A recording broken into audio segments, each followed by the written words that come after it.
Love sucks. I mean, who sold us the idea that it was easy?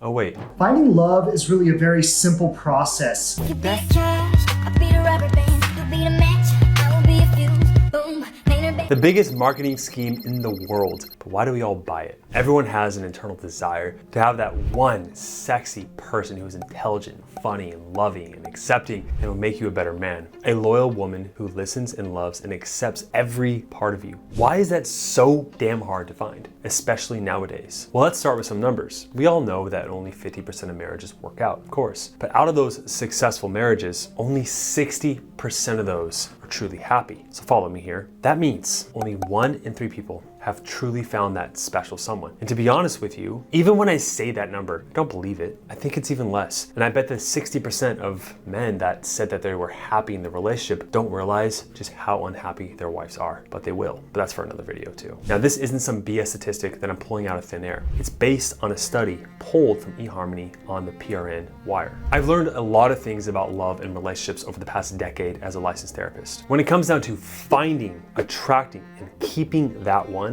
most men fail at any and all of those stages for just one reason, and one reason alone. And once you uncover the truth of this reason and how to overcome it, you won't be a pathetic statistic forever alone, regretting every decision you've ever made up until this point of life. Okay, maybe exaggerating, but maybe not. Instead, you'll become a guy that not only attracts her, but knows how to keep her for good. One principle is what I call endless expectation. Listen, your grandpa didn't have much of a say over who he spent the rest of his life with. He went to work, and school, and church, spending about 95% of his time in a 4x4 radius. So when he met your grandma, who he probably already knew for a decade of school, it was no brainer that they would end up together. Fast forward 20 years into the marriage, when the inevitable boredom, constant fights, and bickering occurred, there weren't many other options available. So he had to stick it out with her. Sticking in the relationship helped them work through the issues so they can get under each other again. That was a poor joke. The point is that he didn't have much of a choice. Now how are things? The world is so globalized and digitized. Men and women alike see all these beautiful people every day on our phones. We consciously know that you can't automatically get with those attractive people, but can your brain really tell the difference? I don't think so. I think it gives you the same emotions and perceptions because of that. And this over-selection puts us in a sticky situation. We're given more options now than ever, but with less choice to make. And that makes it really difficult, and science will back this phenomena up. In 2000, psychologists Sheena and Mark from Columbia and Stanford University published a study about jams. On a regular day at a local food market, people would find a display table with 24 kinds of jams.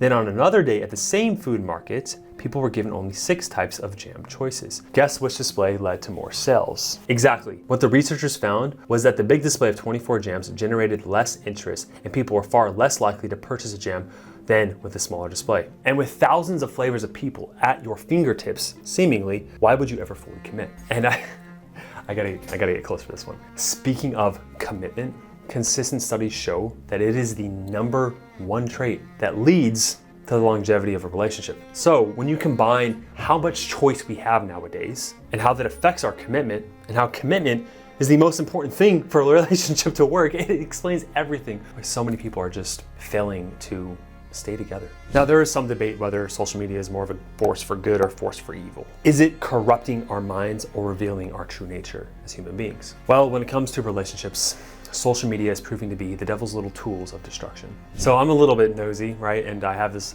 kind of habit when I'm in a line and someone's right ahead of me on their phone like this, I will look at their activity and what they're doing. So I was in the grocery store and I saw this couple sitting next to each other, and the guy went off to go get some bread that they forgot. And she was swiping through Instagram, and she saw this guy, this video of this guy giving her chocolate and flowers and massaging her and basically giving her a full just I love you day. I cannot make this up. Truth is stranger than fiction. He comes back and all of a sudden she's shut down. She put her, like, out of nowhere, she is just quiet. And he's like, what's wrong? And I wanted to chime in so bad and be like, dude, it's the social media. I'm a therapist. I'll save you guys. Here's my card. But I had to just watch it, right? Almost like watching animals in the wilderness. You have to be non-invasive. But she got upset. He had no idea why. And social media, I had literally direct feedback how it affected their relationship. Compound multiple interactions across a whole life cycle of a relationship, and this expectation social media puts of the highlights of our life really does infect people's perspective on how you should be treated in a relationship, because no one highlights the highlights of a relationship. Wait, no, that's wrong. No one highlights the bad parts. Okay, you wanna know the saddest part about this. Are you ready for this? When we see these people on social media living their dream highlight lives, we think they have a great life, that it's amazing that they have this perfect life. But guess what this study actually showed? The study showed that couples that post themselves more on social media are actually more unhappy. They're posting out to the world that they are happy because deep down they feel unhappy. And so what happens is that a real couple, like the one I saw in the grocery store, when they see this happy couple on her Instagram page who are actually unhappy, it actually makes her unhappy. And so there's this messed up cycle that occurs. I hope you followed that, but yeah, watch that back. It's kind of sad. The next principle as to why people suck at relationships is porn. Now, there is some debate among experts as to if porn is actually helpful or hurtful in a relationship. And I would agree that it's helpful if you watch it together with your partner. But let's face it, you don't. You watch it by yourself mostly, don't you?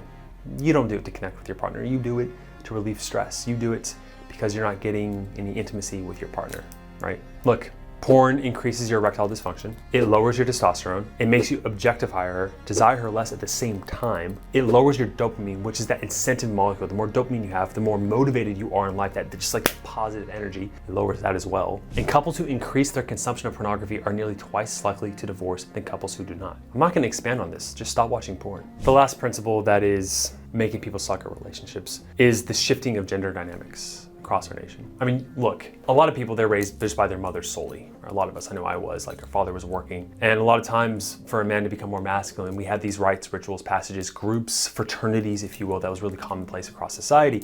We lack a lot of that now. And with majority of teachers being women and us being told to be feminized and toxic masculinity, is like all that stuff just being shoved down our throats, a lot of men don't know what it is to be a man. I mean, and the men that are role models for our society, they often get attacked. I'm not gonna even go into it too much politically, but you've seen this, right? There is a vast majority, myself included, of men that are just overly feminized or nice guys or weak. It's like we're told to just be, you know, kind and gentle. Like, be kind, be gentle. Yes, I'm not saying no to those things, but it's like the other traits are just denigrated. It's like, oh, the patriarchy, take down the patriarchy. And I don't want to rant and rave too much about this, but the point of this when it comes to the context of a relationship is that a lot of men, what I've seen in my decade of work, a lot of men avoid conflict, right? They're not expressive with their needs. They don't know how to lead, right? They were told to just make a woman happy. They can't sit with her negative emotions. These are all traits of the feminine, right? You want her more than she wants you. And in a healthy masculine relationship, you are the man that leads. You are the one that is unreactive. You are the one that has a higher purpose than her. And this over-feminization has caused men also to not know how to keep a woman in their life. There are more traits of weak men that I suggest you watch in